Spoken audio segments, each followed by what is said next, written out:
Hello, ladies and gentlemen. Welcome back again to The View from Here, Behind Enemy Lines. We have the privilege of having filmmaker and author and comedian Salvador Litvak here. Sal Litvak, we're going to call him. And let's see. It's interesting. I saw the trailer yesterday for Guns N' Moses. It looks good. Yep. Thank you. I hope you'll enjoy it. And now it's available everywhere on Amazon and Apple, YouTube TV, all major platforms. Okay. I'll probably watch it on Amazon Prime. Awesome. So, okay, you are also involved in something called Magen Am USA, which it says trains Jews to become licensed armed guards in order to protect their synagogues, which I think is a great idea. Mike and I are both Second Amendment guys, so you know we welcome you with open arms. Right. Yeah, thank God we live in a country with a Second Amendment. There are bad guys out there. They mean harm, and we have to take our safety and security seriously. Yeah. And I don't have to tell you guys that a person who wants to protect his family, his home, and he buys a gun and he just puts it in a drawer, he hasn't done anything. It's very difficult to use a firearm effectively and safely, and you have to train regularly in order to be ready on that day. God forbid it should come. And Maganam is all about that. We're volunteers. We're all licensed, both for exposed carry and most of us for concealed carry. And we need to protect our communities. It's a real thing. Yeah. That should be for all religious groups. Yes. As a matter of fact, I went to a couple of churches and there was no protection there whatsoever. Christian churches and such. And you could see. Yeah, well, I was there, but the thing is that what do you expect them to shoot you just because you showed up? That's something I would do. But here's one of the things that bothered me was the fact that I went to a number of churches, and I'm not a church goer, but I went there because I felt there was a need to protect the First Amendment, and so the thing is that I go there, and in all the places that I visited, there's about 4 or 5. There's no real conversation with the congregation about real world events. You know, they talk about things ethereally. You know what I mean? They're just parables and so forth like that, but not about what happened last week. Or I went to a church the weekend that Charlie Kirk was murdered. No mention of him. You know, and it was so I was like, it's your character in the movie that you've created. Yeah, I'm all for him. Yeah, that's a guy that understands that being spiritual doesn't necessarily mean that you have to be a pushover. And I don't think anybody should be. No, we've got to be connected to the real world. And you mentioned Charlie Kirk. I have to say that was one of the few times that, the death of a public figure hit me. Like it hit me hard. It hit me inside. That guy, he was such a holy soul. What he was striving to do, what he was advocating for, the way he was, interacting with people that he disagrees with. In our tradition, the Jewish tradition, I'm an Orthodox Jew, and it's very important. We have an oral tradition that stretches back 3,500 years, and our sages teach you have to be able to talk to people that you disagree with, and not just talk to them. Like, you need to be able to state their position in a way that they say, yeah, that's what I mean. That sets the stage for a real conversation. In our society today, when people disagree, and you ask them to say, well, do you hear what I'm saying? What did I just say? And they will only say it with snark and sarcasm if they really disagree with it. And that doesn't open the door for a real conversation that could change minds, that could move us forward. Charlie was all about that. What a special guy, and what a robbery to take him away from us in the prime of his life. Religion is so essential for a free human being. Maybe not everybody has to be involved in some religion, but for the most part, religions themselves, they give us a higher purpose. They give us something other than government to look at. And, Yeah. Somebody like Charlie Kirk, he was a threat to the tyranny of socialism. Yeah. Yeah. And we're speaking today on election day. Yeah. I think most of the nation is focused on New York City. Please God, they don't elect a communist in the Big Apple. It's something I know about personally. My mother was Hungarian, a survivor of the Holocaust. Right. My grandmother carried us as an infant to a camp. And after the war, and the horrors of the war, and my grandmother lost her husband, my grandfather. But after the war, then they had Soviet Hungary. And they couldn't get out of it until 1956 when they escaped.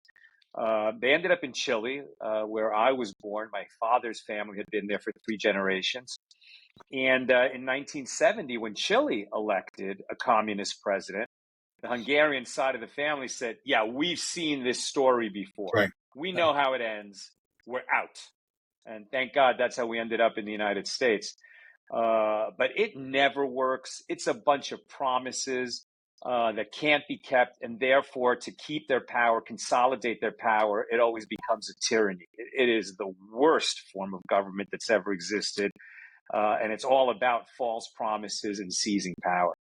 In a sense, it's not truly a government, because a government is about serving the people, whereas communism is about rounding them up and basically just keeping them under control. Yeah. Roy has something to say about what happened today in New Jersey. Oh, yeah. At many of the polls up north in northern New Jersey had bomb threats called in. So they had to evacuate the buildings and people couldn't vote. There was another place out in northern Philadelphia, a heavily Republican area, where people went to the polling station. There were no machines. So they just went home. And it's a heavy Republican area. Okay, so the Democrats are doing what they like to do and what they're good at doing, unfortunately. And I'm worried about Mickey Sherrill coming in, because she'll keep the same attorney general that Murphy has had for the last 8 years, who ever since the Bruin decision has been wasting millions of taxpayer dollars fighting tooth and nail to destroy our carry. Now that the state has to issue carry, he's been trying to destroy. If it were up to him, we could only carry in our bathroom, and that's it. Right. Okay. Yeah. On a Saturday. Oh, and by the way, one thing I don't understand why so many Jews and Catholics seem to agree with, seem to vote overwhelmingly Democrat. I don't understand, after all that's happened in the last few decades. I mean, the Democrats are no longer the party of JFK. JFK today would be a Republican. He was more like Reagan than he was like his brother Ted, for example. No doubt. I You have any can speak thoughts to on that a that? little bit. I can speak to that a little bit because I grew up in that world, and I Mm-hmm. was a Democrat. I was, Me too. I think maybe the party left me behind. But the way things really started to change for me was when I was in Israel. I was in Israel in 2014 in Jerusalem. There was a horrible terrorist attack quite near my hotel. Morning prayers were interrupted when 2 terrorists with hatchets came in and murdered 4 American rabbis during morning prayers with their hatchets. I mean, a bloody, awful carnage. An Arab policeman, off-duty Arab Israeli policeman, actually came in and confronted them, stopped the killing, wounded them, later succumbed to his own wounds. And a second policeman actually ended the event. Okay, so this was 4 murders by these 2 terrorists, and we were all shocked. And when Jews are killed, it's like we're all a family, and you just feel it in your gut. And and we're all in shock and watching TV. We're watching the news on Israeli TV. My Hebrew sucks, so my producing partner was translating for me, but I wanted to see it in English, and so within an hour, the news was hitting the BBC, and on the BBC, the headline at the bottom of the screen was Israeli security forces kill 2 Palestinians. Mm. And when the news eventually got to CNN, similar. And I'm like, how could you characterize what happened in that way? And if they're lying about what goes on in Israel, why should I think that that's the only thing they lie about? And then I started to discover that, growing up when I was a very secular Jew, not so religious, and, like so many Jews in the New York area, the Bible is the New York Times, right? The great lady, she only tells the truth. And I'm starting to realize, no, she doesn't tell the truth. She lies. She lies constantly. So does CNN. And all, let's be honest, all media outlets have strong bias and will twist the truth to sell, to get eyeballs and make money. But if you want to know what's really going on in the world, you got to listen to multiple sources from across the spectrum and kind of triangulate the truth for yourself. I do believe that conservative outlets lie a little less than liberal outlets. I do believe that. But at any rate, you have to assume bias everywhere. And once I started to see that, just everything changed for me. The way I experienced America, the way I experienced the American dream, the American experiment. Abraham Lincoln, when he led us through the Civil War, was very conscious of the fact that that America was an experiment in democracy on behalf of the whole world. And it has really shown the way. And, when it was created, it was the only democracy. And now, democracy is everywhere. But is it? Because now they're finding a way to undermine democracy and create this one-party rule. I live in California. You guys just couldn't stand it. It's terrible. There's only one party here, and they just go further and further left. And they just, like you said, they want to seize power and make sure that the people don't have power. Right. Yeah, the last Republican governor you had was in the early 90s, I believe. Pete something. I can't remember his name. Yeah. Yeah, and Schwarzenegger, was he a little bit later than that? Oh, Schwarzenegger. I'm sorry. Schwarzenegger was, but he was a rhino. Wilson and then Schwarzenegger, yeah. He was a rhino, and he actually paved the way for Newsom. Okay, Well, this is, and he made it easy for Newsom to win. And I can't forgive him for that. Yeah. You talked about the average individual, if at all possible, should go ahead and review as many sources of information as possible. Yeah. I believe this is one of the reasons why the COVID event was so powerful, because it prevented people from being able to cross-communicate, because you cannot gather all that information as a single individual. There's a lot of information out there. So if you can go ahead and if you can talk to your friends and your relatives face to face, or in a gathering spot, you might be able to go ahead and figure some things out. If you go to church or you go to synagogue, you might be able to figure something out. But when you deny people the right to be able to congregate, that's against the First Amendment, and also it is a tyrannical thing. That's an excellent point, Michael, and that created lasting harm, maybe permanent harm. Yes, it did. Right? Because people lost that habit, and they're so addicted now to their phones and getting their information from their phones, and they believe the phones first. I recently heard something fascinating about children and young people and how they're absorbing wisdom, right? So it used to be, it was obvious that where do you look for wisdom? To your elders, right? People who are older than you, who receive the wisdom from their elders, who received it from their elders. Technology changes, the world changes, okay, but there's obviously wisdom to be learned from your elders. So that's vertical wisdom and vertical learning. That was the way it always was. Now, young people look horizontally. They look to what the majority of their peers acknowledge as good and true and just and wise. They don't care what the elders say, right? They think, well, if most of my peers believe it, it must be true. And that kind of horizontal learning is a big loss, almost a catastrophic loss for young people if they don't outgrow that. And hopefully, eventually, they realize that they can learn from their parents, perhaps when they become parents. So But some people are not becoming parents. Your use of the term horizontal has to do with simple reiteration, right? Very good. Very good. Yes. Okay, Yeah. got it. Now I understand. Yeah, but Yeah. see, And there used to especially be social media, right? Social media, especially. right. Yeah, you can have The this American idea that so Revolution. many people believe something. The American Revolution was born in taverns. Okay, people getting together, Very talking good. about what was going on, Like the and Marine Corps. discussing it, the pros and cons of whatever solutions some people came up with. What path should we take, and so forth.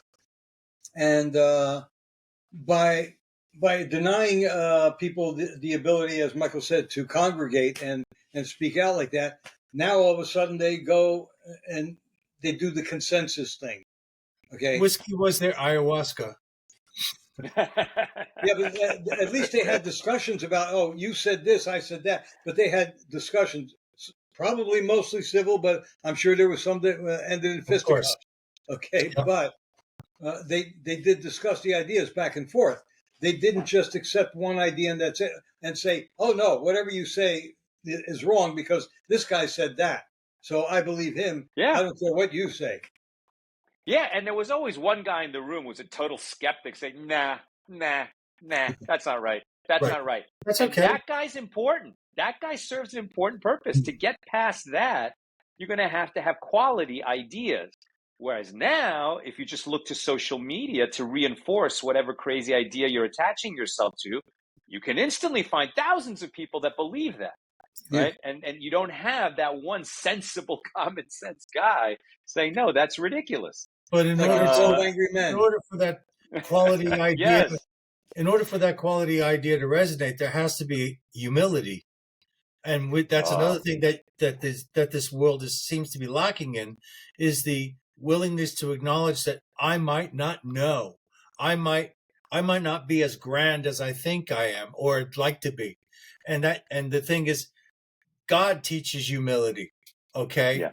I mean, you can't believe in God and not be humble. I'm sorry, but that's a prerequisite as far as that's genetic. Yeah. And not only that, not only are we obviously just so insignificant compared to, the eternity of God, but God's self teaches us to be humble by example, right? Because if you look in the Bible, when God says, God decides to create the human, God says, let us create man. Us? Who's us? Yeah. And our sages teach the angels. The angels were obviously, much lesser beings than God. They were just God's first companions. God didn't need to consult with the angels, but he did so to demonstrate that whenever we undertake big decisions, we should consult with the people around us. Get another opinion. You might be wrong. You always have to question these things that you're adhering to. And a great way to test your assumptions is to, consult with people whose opinion you trust. The word idiot make it sound like Santa Claus working with the elves, almost. Yes, sure. The word idiot actually is a Greek derivation, which simply means a person who hasn't learned because he doesn't communicate with other human beings. So if we don't interact with human beings, we're not going to learn what our fellows know. Okay, so yeah, that's another problem. Yeah, we have to have dialogue. We have to have humility. We have to start recognizing that all of us carry a commonality called the divine spark, that the kiss of God is in our hearts. I'm sorry, I just went off into the weeds on that one. No, that's great. That's great. That's something I always teach my students. I teach a class every day in the oral tradition of Judaism. And something I always tell my students is, you don't have a soul. You are a soul. Yes. You have a body. That's right. Yeah. That's right. Absolutely right. That's who you are. That's who you are, Well, that's who you are. You are a precious being. You are a precious being that came into this world for a reason. You have a mission. You have a purpose. You're essential. And you have to keep asking. Yeah. Right. What That's is why I my tell mission? Why am I here? people. If you don't ask that question, you won't get an answer. If you do ask that question, you're going to have to keep asking it, but eventually that answer will come into focus. So many people never ask. So let's get back to your movie, because you're triggering some ideas in me, which, if Roy will tell you, will drive him crazy. But anyway, the thing is that the rabbi. Okay, at first I thought perhaps this was another reluctant hero movie, but then I started thinking, no, the rabbi was already a hero. He's a rabbi. He's a holy man. So what's happening there? There's a transformation that is not so much the reluctant hero, but the need for a kind of morphing, or a coming out of his a cocoon or something. I don't know. Can you explain that transformative thing? Yeah, Am I right? very good. No one has said that to me before. Thank you. Oh, okay. So just so that your audience knows what we're talking about, Guns N' Moses is a feature film. It's a mystery thriller, an action thriller. It was in theaters this summer, and now is available at home. You can watch it on all major platforms, like I said before: Apple, Amazon, YouTube TV, etc. Yes. And it's the story of a beloved rabbi in a small high desert town who becomes an unlikely detective and gunfighter after his community is violently attacked, starring the legendary Christopher Lloyd, Neil McDonough, Mark Feuerstein as Rabbi Mo, Dermot Mulroney, Jay Busey. Really wonderful cast. A lot of talent. And there's just simply never been a movie like it. You know, when Hollywood makes a movie about Jewish characters, it's always stereotypes. If they're religious, it's to make fun of them. Usually they're dead or dying in the Holocaust, or it's shticky comedy. You know, Larry David and Woody Allen and Jerry Seinfeld. I love those guys. They're funny. Well, but Jews have more to us what about than that. What about the Frisco Kid? Funny movie, The Cisco Kid. You know, right? No, Very not funny the movie. Cisco, the Frisco Kid. With Gene Wilder, right? Yes. Oh, it's called, okay, yes. Well, that movie with Harrison Ford. That was a great movie. I mean, that was a funny movie that also had a lot of depth. I don't think they made fun of him. He evolved. He was agreed, but that was 40 years ago. Yes. Gene Wilder? Who played the Frisco Kid? Gene Wilder. Gene Wilder's a rabbi, and he's out west, and he has to change in order to survive. Yeah, you know, there's similar themes for sure in Guns N' Moses. It's a straight up action thriller. There are a lot of things that we can talk about, and we will, but I want people to understand it's not a message movie primarily. It's primarily an entertaining movie that kicks ass. Okay. And but we had a lot of trouble because it's definitely pro Second Amendment, pro faith, about a man standing up for his community. And then what Michael said, he was already a shepherd of his flock. He feels a responsibility for his people.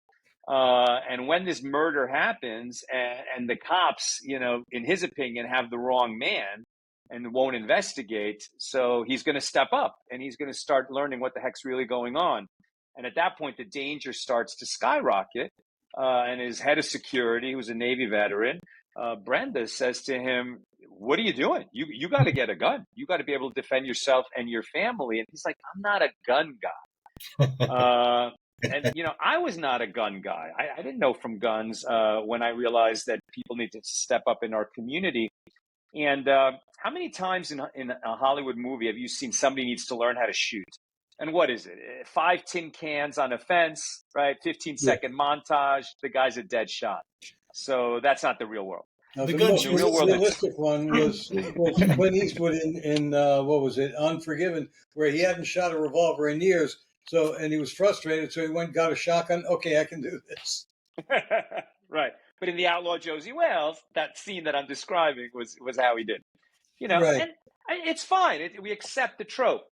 But what's interesting is that you never see real world firearms training in a movie. Let the bang surprise you, sight picture, trigger press, gently add pressure, get a good grip. What is a grip? Well, you forgot panic. You forgot panic. Panic is part of it. Yeah, the You adrenaline's will be flowing. adrenalized, right? You Yeah, will be adrenalized. Yeah. And if you don't have that muscle memory and the reps, you're going to be more of a danger to yourself and others than you realize. yeah, And so we show that. We show him learning in the real world how to handle that firearm. And the actor, Mark Feuerstein, he really committed to this role. So one thing you did is I matched him with some Chabad rabbis so he could really learn that rhythm and be real and authentic. Beautiful. But I also matched him with Rabbi Yossi Elfert, who founded Maganam and who taught me how to shoot. And he was really one of the most foremost instructors in America. And Mark committed to that. And so he did a lot of learning before production, but he was still learning during production. And so there's a moment at the range in the movie on camera where he's discovering the wall, and like bringing the trigger to the wall. And then, you're going to squeeze it just beyond that and maintain everything stable. And he discovers that on camera. And it's like it's beautiful, right? You see it in his face like, oh, that's how it works. It's a great little moment. It's Another what's interesting. interesting is when you start shooting, you end up focusing on things you didn't know that were really essential, such as where exactly do you put your finger? Which type of gun do you put your pad of your finger versus the index of your finger? What about your breathing? It all Yeah, freaking adds up. All of a sudden you find out, dude, this is hard. right. This is hard. You're like, I can't hit the A zone from 3 yards. What the heck is wrong with me? But eventually you get it. Eventually you get it. Good stuff. Yeah. Mm-hmm. Given the history of the Jews, how they've been persecuted basically Yeah. for thousands of years, literally Yeah. thousands of years, and why is it that so many of them are anti-gun? So that's what I was talking about earlier, right? It's like they grow up in that liberal world and it's inertia. You're just like, well, that's what everybody thinks. That's what everybody's saying. It must be true. But I will say, I mean, listen, we wrote this movie. We conceived, wrote, and shot it before October 7th. We knew that Jews under attack and fight back We're was always going to frozen. be relevant. But Okay. we never imagined a horror like October 7th, Yeah, nor this explosion of worldwide Jew hatred that's unlike anything we've seen in our lifetimes, yes, that's been going on since. And I can tell you just from talking to people, even in my own family and my own circles, and I'm religious now. The religious Jewish world, politically very conservative. The secular Jewish world, what we call the liberally religious world, conservative, reform, unaffiliated Jews tend to be politically liberal. But among them, things are changing. Things Yep. are changing because they're starting to wake up that, we've got enemies. We have to protect ourselves. If this thing goes down, by the time the cops get here, it's over. On You this, know, I on the was 6th amazed of to find out. I October. was amazed to find out that on October 7th, that Israel, which is surrounded by, they got 3% of the land, and the other 97% is inhabited by basically enemies who want to see them dead, eliminated from the face of the earth. Why yeah. would you disarm your people? Why didn't every Israeli at that festival have a weapon on their person? It's changing there too. Now It's it is, changing but there it's too. a little too Yeah. late. I mean, for Yeah. the several hundred people that were victimized there. I guess at some point, what happens is if you haven't gotten slapped in the face in 10 years, you don't think it's going to happen again. So it's like, you become complacent. In order to be truly safe, you must be ever vigilant and never presume anything. You have to live each moment as though it just was created. And Absolutely unfortunately, right. of all people, the Israelis, they should know Yeah, how vulnerable that they are how to these. important it is to be armed. Yeah, it's terrible. Yeah. It's terrible. And, It's and like being out in imagine, the I open. mean, that they've had that festival. I mean, listen, young people are young, okay? I can't say that when I was young, I didn't, sometimes take intoxicants and whatever. So then at that point, you're totally vulnerable. And like, where are you doing that? I mean, in view of Gaza, it's like they were so close to the border to be doing that. It's just hard. Listen, I'm not blaming anybody who was victimized. What happened to them was just so horrible. Absolutely. And then the hostages, we were praying for them. Like my wife had their names written on our kitchen wall. Mhm. And we were just praying for them. When they finally got released, all the living hostages, it was such a wonderful day. But listen, Israel, I think it'll be a long time, please God, forever, before it gets caught with its pants down again like that. And when you look for some silver linings, not only what we're talking about, that attitudes are changing among American Jews, but physically, the security of Israel is in a totally different place now. I mean, Hezbollah's gone. Iran has been, eviscerated and demonstrated to be much weaker than we thought that it was. Gaza, they got the FAFO construction services across that land. Let's not forget that Trump is president and he's not going to let them down. Thank God. Thank God. And we have Pete Hegseth, who knows how to go ahead and swing a stick. Yeah. I don't understand why people here in America, so many people, are so against Israel. I mean, Don't know either. On October 8th, everybody was, Israel, has the right to strike back and so forth. And now all of a sudden, it's a genocide. No, the genocide is happening. Would happen the other way if they had a chance. Israel is trying to eliminate an enemy that has sworn to destroy it and to kill every single resident of Israel. It's in their charter, and these people, these idiots here. But you're talking about facts, Roy. You're just giving me facts. These people are totally resistant to facts. Yes, you could say facts all day long, the truth all day long. They don't care. What they're addicted horizontal to is knowledge, right? Right, horizontal knowledge. And they're addicted to Jew hatred. They're going to find one more reason to buy into it. It's been so rabid on the left. Tragically, we're seeing it on the right too. Now, the right is not immune the right has to been, Jew hatred. Part of them has been turned. But I've seen people in these protests who are paid protesters because at 1 o'clock you run to the buses. Okay, but you get street journalists asking them questions and they can't answer it.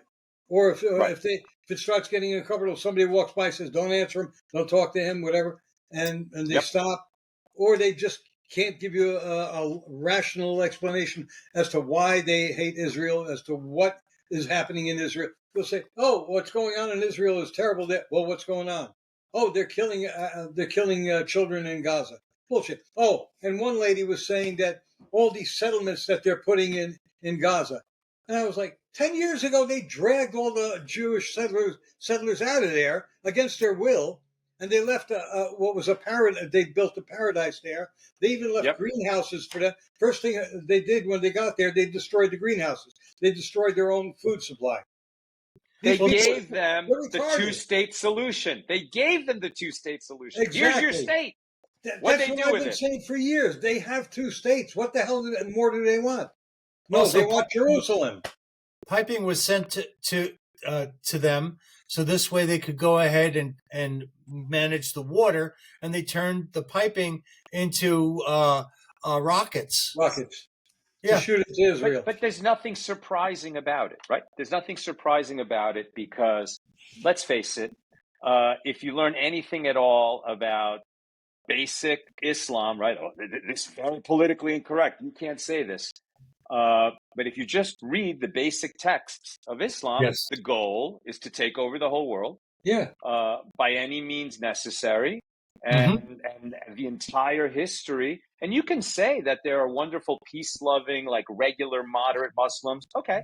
And that perhaps only 10% of them or 20% of them really subscribe to the radical ideology. So what's that? 300 million people around the world.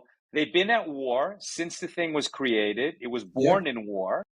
And it's an affront to them that in the middle of the Muslim world, there's a non-Muslim state.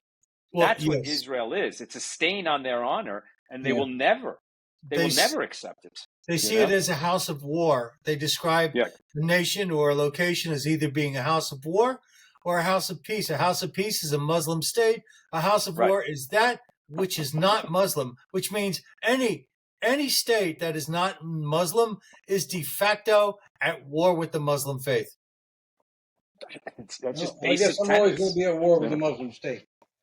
You know, and they're so let you know what, we can give them this kind of respect. They are good at fighting that war. They're effective at it. Like hand-to-hand combat, maybe not so much. But if you're talking about the soft jihad, the media war, Yeah, they have fought propaganda. that so effectively that for you and I to have this conversation means that we're susceptible to being canceled by anybody who records it and puts it somewhere. I mean, it's ridiculous. And they have bought and paid for professors, media personalities, government officials. I mean, the mayors of all the big cities in the UK now, the UK has fallen. Oh yeah, Now they're on the verge of installing one in New York. I mean, they're just very methodically going about their business and doing what they've said, what they're publicly saying constantly they're going to do. And yet they've arranged in America where when we talk about it, we're the bad guys. yeah. And It's this is a plan. absolutely incredible. This is a plan the Muslim Brotherhood came up with back in the 1950s, and the Muslim Correct. Brotherhood was born out of the friendship between the Grand Mufti and Adolf Hitler. Yeah. And this is Yeah. the plan they had to slowly infiltrate the West, just as socialists did, just as Marxists did, rather, in the UK and then over here and all throughout Europe. You know, I mean, Yep. Europe is socialist. This is why they don't have they can only grow so far economically, while over here we had unbridled growth in Yeah. our economy. Yeah. Yeah. And they make common cause with, like gays for Palestine, right? Chickens for KFC. Yes, exactly. I think in private, they must be cracking up. They're Oh, laughing absolutely. so hard that these Oh people yeah, that if they ever seized the power, they would kill immediately. But in the meantime, they're the shock troops putting in their useful idiots, ideology. It's useful idiots. Yeah, unbelievable.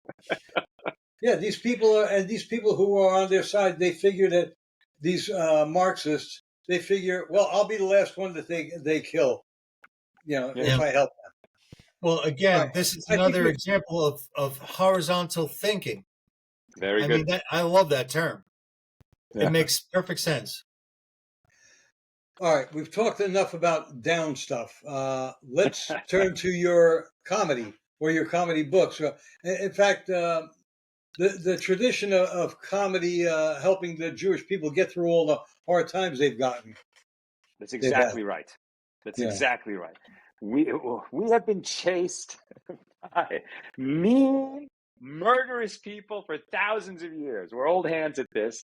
They've actually applied evolutionary pressure at the Jews. Maybe that's one of the reasons why we tend to be smart and educated and value learning. We know that things can go bad at any time. You got to be prepared. And a way that sort of nurse your soul during such tough times is with humor. Yeah. So I've always been a collector of Jewish jokes. Just my dad used to tell them. I enjoyed telling them and knowing them. And so when my wife and I started our Jewish wisdom platform, Accidental Talmudist, where we share wisdom, history, culture, humor, holidays. The humor was always part of it, and I would, in the beginning, just actually write out the jokes, share them on social media. And after a while, when Instagram got big, I started telling them in videos, and so Yeah. many of the videos went viral that Skyhorse Publishing came to me and said, let's do a book. And so Let My People Laugh, Greatest Jewish Jokes of All Time, was born. And it's a very useful book. It's a bestseller on Amazon. People can get it there. But it's useful because I also have lists at the front, best jokes for a wedding toast, for a business lunch, for a golf outing.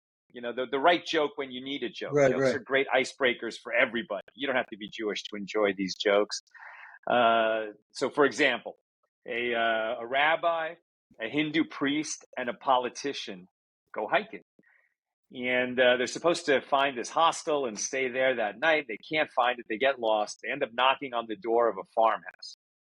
Farmer says, you guys are welcome to stay here, but the guest room is very small, 2 beds. One of you has to sleep in the barn. The Hindu priest says, my brothers, it's no problem. We'll take the barn. You guys take the beds. So the rabbi and the politician are settling in for the evening, when there's a knock on the door of the guest room, and it's the Hindu priest, and he says, "My brothers, I'm sorry. There's a cow in the barn. I can't sleep beside the holy animal." The rabbi says, no problem. I got the barn. He heads out. The Hindu priest, the politician, settling in for the evening. There's a knock on the door. The rabbi says, "Guys, I can't sleep in the barn. There's a pig there. I can't sleep beside the filthy animal." So the politician says, "Let it be remembered. I sacrificed for the greater good." And off he goes to the barn. The rabbi and the Hindu priest are settling in for the evening, and there's a knock on the door. They open it. It's the cow and the pig. Yeah. I got one for you that you probably heard, but I'm going to give it to you anyway because it's one of my favorite.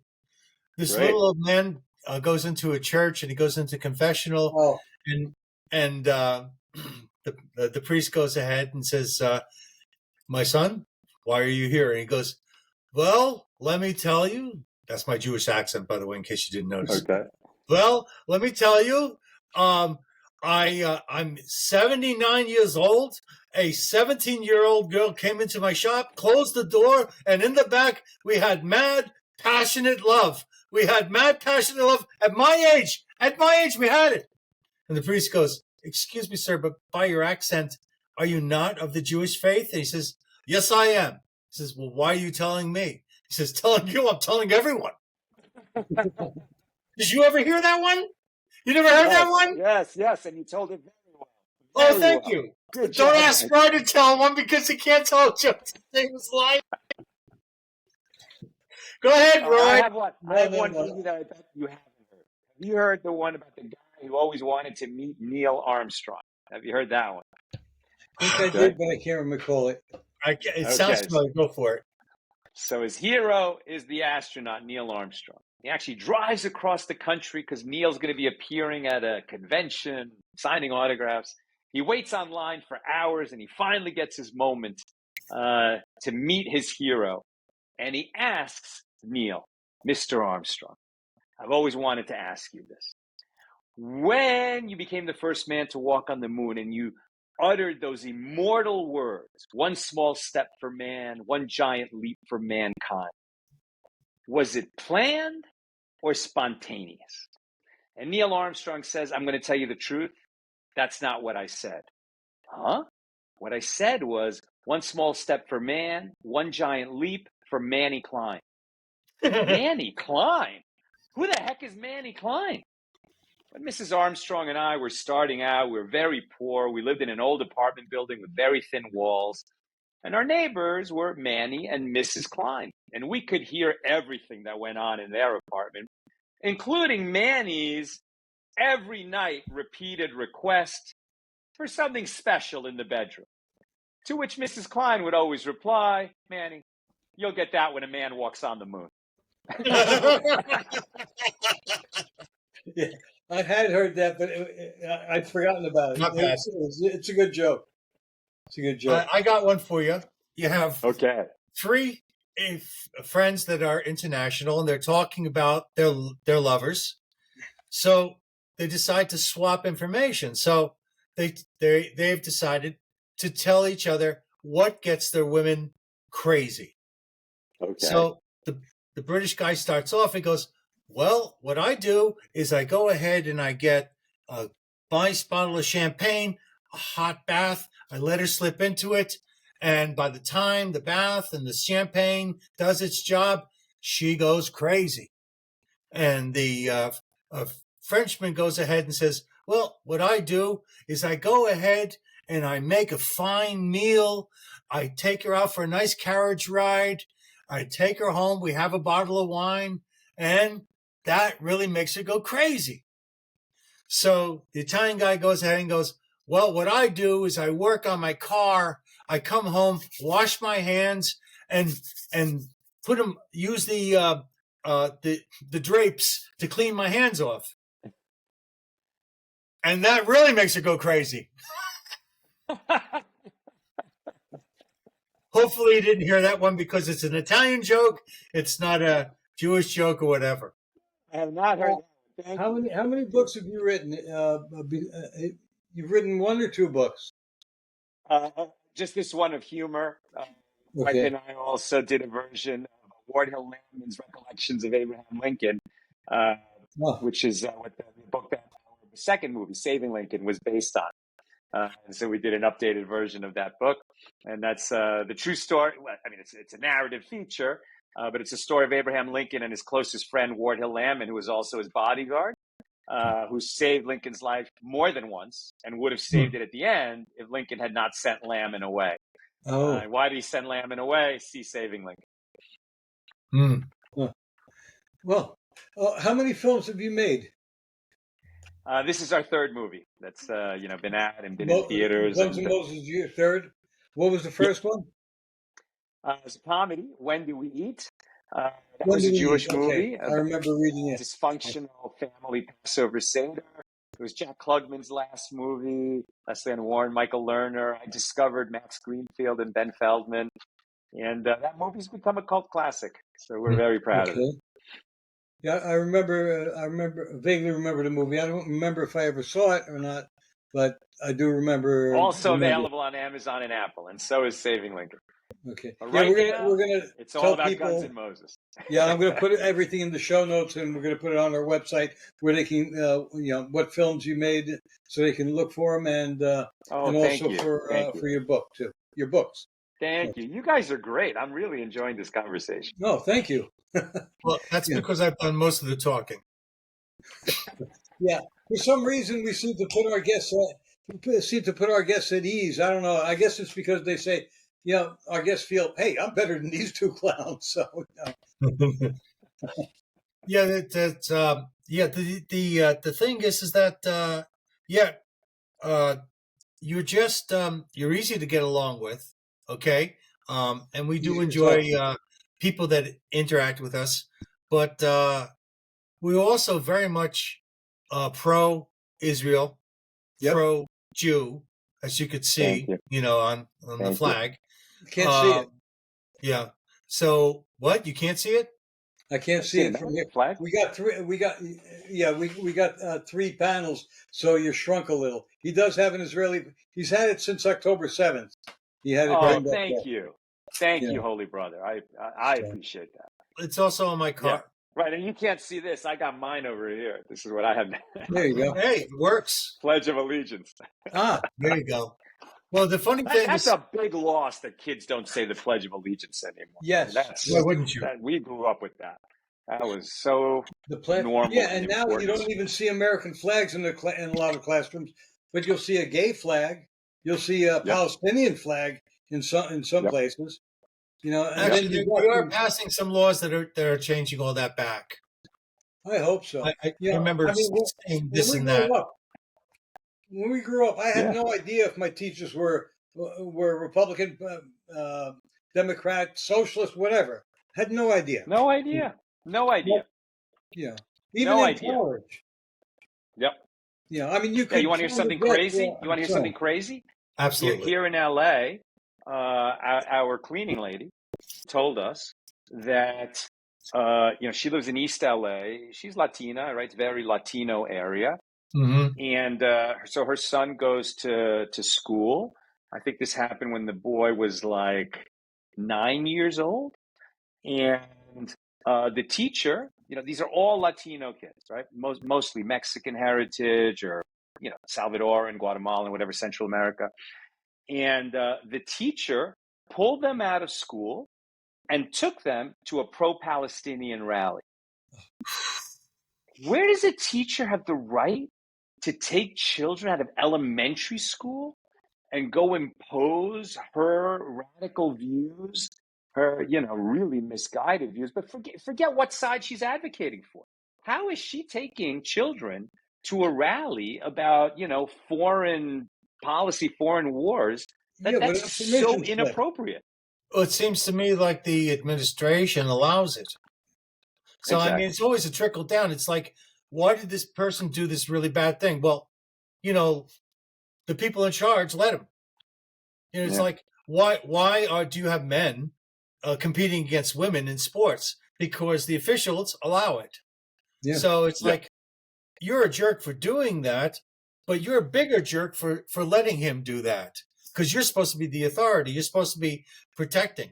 And that's one thing that we have to start remembering is that the bad choices start from the hierarchy. Yeah. That's Yeah, I another think the reason pendulum is, God willing, the pendulum is starting to swing back a little bit on the trans lunacy. But I think there's just going to be, so many people that look back on this period and say, "Oh my God, they mutilated children." Yes. And these doctors lined up to encourage, friend groups, right? Like it was such a rare thing, an actual trans person. But now you have whole friend groups where they're all saying that they're a different gender and biologically changing themselves in a permanent way. That is the worst part, is because there's no coming back. So you have to really dig in your heels to justify that leap that you were forced to make through permanent public mutilation. Yeah, they were Did you see that? brainwashed into doing that. They should have been talking to it. First of all, they probably didn't even have a problem until somebody said, "Oh, by the way, are you sure you're a boy or a girl?" I don't know. What do you mean? Well, you might not be a boy. You might not be a girl. Did you know that? Did you know that? And you're a kid. You don't know any freaking better. Yeah, leading the witness where the witness is a child. It's a form of rape. It is a form of rape. Did you see that video that came out? I think it was yesterday, of this this black woman at Gold's Gym. She got kicked out because she complained because she was naked in the locker room. She turned around. There was a guy.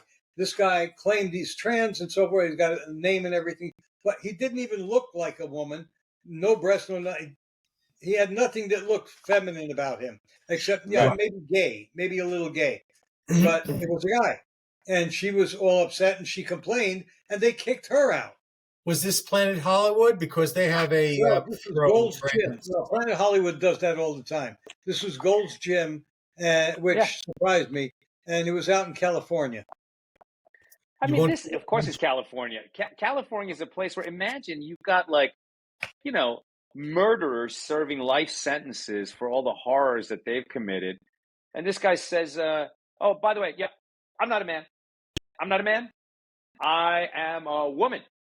So they transfer him to a woman's prison. They're going to put this hardened, murderous criminal among women? I mean, and he's going to get away with that, and they're going to defend him, and they're going to channel funds to him so that he can get the medical care. I mean, all he's thinking is, "Wow, I got away from all the guys who are trying to kill me." There is some good that came out of this, though. And that is that because of DEI, the women are now equal, and they can defend themselves. You do know, because the idea that men are superior physically when it comes to combat, that is wrong thinking. Nowadays, all women are equal in all ways. No matter if they're dead, they can still defend themselves. Well, actually, I did see one instance. I sent the video to Michael today. There was one of these leftist Antifa types. He's bothering a woman, and he's attacking her, and she was very heavy, this woman, right? And he's yelling at her and pushing her and so forth. And all of a sudden, he stops there after he hit her a couple of times, and she just throws one punch, hits him. He goes down and rolls a bit and fell and stayed down on the sidewalk. And she's looking like, "Did I do that?" So, but that's a rare thing, of course. We had an excellent human being. Oh my God, I forgot the name of. It's Barry Todd. Barry Todd is a retired Air Force captain. Okay. Ranger. Yes. He was a Ranger. And if you're not familiar, they're the ones who go behind enemy lines and get the pilots back, which seems to be a difficult job. I don't know. I'm just presuming. So anyway, the thing is that this is a tough hombre. He wrote a book called Stand Your Ground, and it has to do with the wrongdoing of the legal system that was pointed against him. He was accused of escalating a situation when two men came at him, one brandishing a knife. He pulled out his gun, threatened them. They came anyway. He shot them. They shot one, and I don't even think he killed them. But the thing is that Barry walked away with a broken arm, busted ribs, and a concussion. So clearly something happened. And anyway, we're talking about all this self-defense stuff and everything. He's an excellent human being. He's worth looking at. You could see our interview. He's one of the people that I was very impressed with. So he had to fight a legal battle. He was accused, charged, and brought against. For 2 years, he was fighting legal battles, and then he took him 5 years to clear his name in the business world because he was still considered an accused felon. Wow. Yeah. Just 7 terrible. years to clear his name in total. Yeah, they hate. People always make that joke that they'd rather, be tried by 12 than carried by 6. Obviously, there's truth to that. But being tried by 12 for defending yourself, your family, your house, your community, it's terrible. It is absolutely terrible. Yeah. And certainly one of the things I always recommend is if you have a firearm, you gotta have that insurance. That legal insurance. You gotta have that. Texas Law Shield, I have. Or USCCA. US Law Shield. Yeah. Mm-hmm. I had both, but I just heard some things about one or the other, and concealed carry, USCC or that one. I had that one. Yeah, and whether you have a firearm or not, your concealed carry, we always recommend that you show some humility and try to remember that if you lose your temper, things can go south really fast. Yep. You got to be a Southern gentleman. Yeah? Excuse me, I misunderstood exactly what you said. I'm just going to mosey on away. That's exactly. Yeah. An armed society is a polite society. The best way to do it is be Doc Holliday. Yeah. Oh my God, that's one of our movies. Well, anyway, I'm really glad that you have that organization, Magen. What is it? Magenam.